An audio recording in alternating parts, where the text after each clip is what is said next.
I don't know how you were as a child, if you always obeyed your parents or if you respected them all the way through your teenage years. I know that I gave my parents a difficult time. If they said, "Where are you going?" I would respond, "Out." If they said, "Who are you going to be with?" I would respond, "People." It felt like my parents wanted not just to control my life, but to make me suffer in the process. But then, something strange happened. Then I had children. And as our children were growing up, I reflected on some of the situations I had lived through as a child and then as a parent.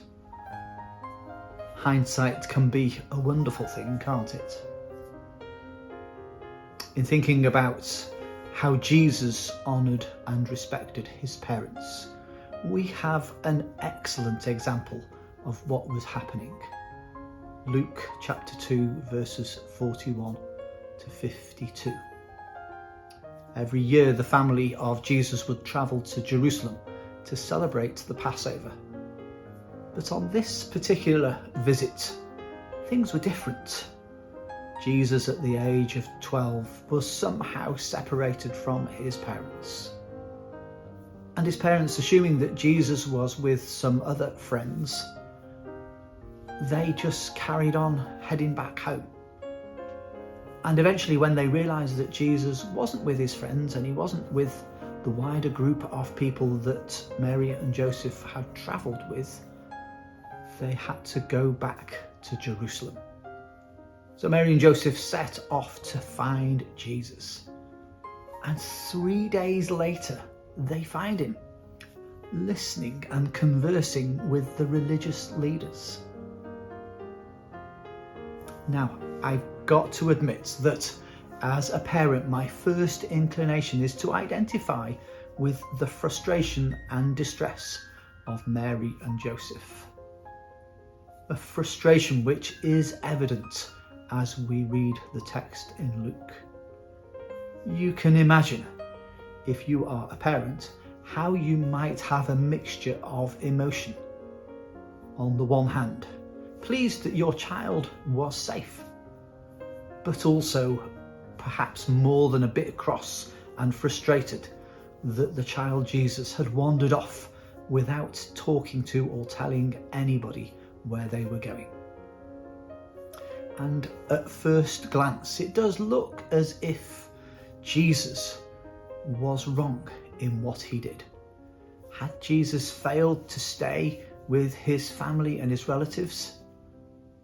Had he become preoccupied with the temple and the religious leaders? At least one might contend Jesus could have had the courtesy to tell his parents what he was doing. Jesus appeared to be wrong. How could he have been separated from his family for the last 3 days?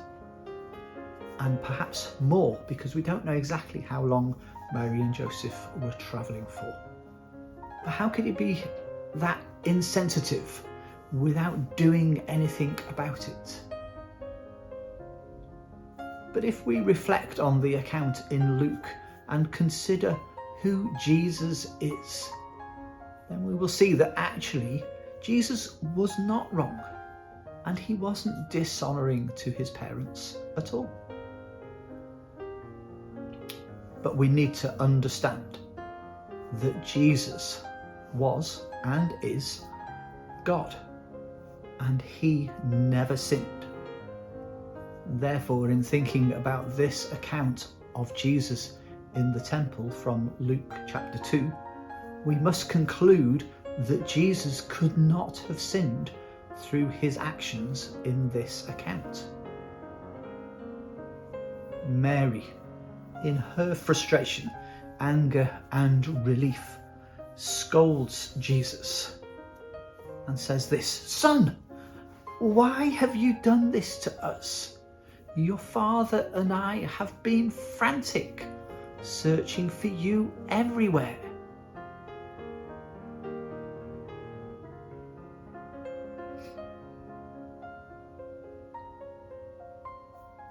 In answering his mother's rebuke, Jesus gives a gentle rebuke directed to his parents. Mary and Joseph were wrong here, not Jesus. Let's see if we can understand how that can be, why that is the case. Think about Jesus' reply to his parents. "Why is it that you were looking for me? Didn't you know that I had to be in my Father's house?" If Mary and Joseph had assumed Jesus was with their relatives when they departed, then it was they who were mistaken. Perhaps they had put to one side who Jesus really was. Once they had left, what was there for Jesus to do but to remain? And where better than to remain in the temple? Jesus' words of rebuke are not directed towards the issue of why he had been left, but why it took his parents so long to finally look for him in his Father's house, in the temple. Why had they been looking everywhere for him?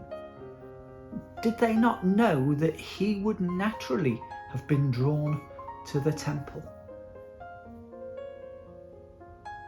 In the absence of his earthly parents, Jesus went to his Father's house.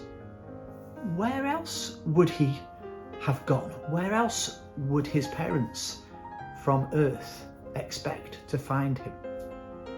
After all, he was the Son of God and in God's house. The final words of the account are especially interesting. It says this, "And he continued in subjection to them."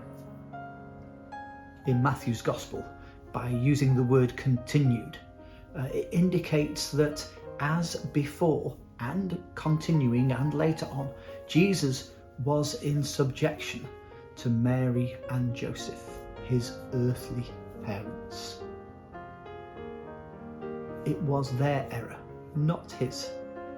He was subject to them. But even more so, he was intent on being subject to his Father and in his Father's house. But still, Mary did not really understand what Jesus was trying to say.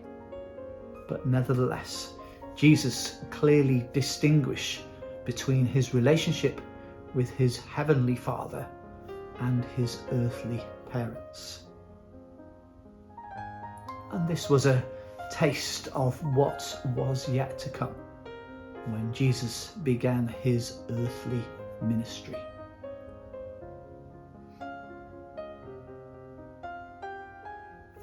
At the age of 12, Jesus obeys his parents and returns home with them from Jerusalem, walking that same road that eventually would lead him back to Jerusalem, to crucifixion, to Golgotha.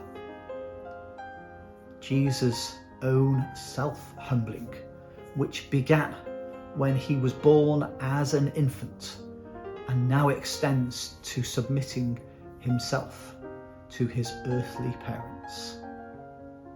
This humbling obedience that will eventually show, as in the words of Philippians, by becoming obedient to the point of death, even death on a cross.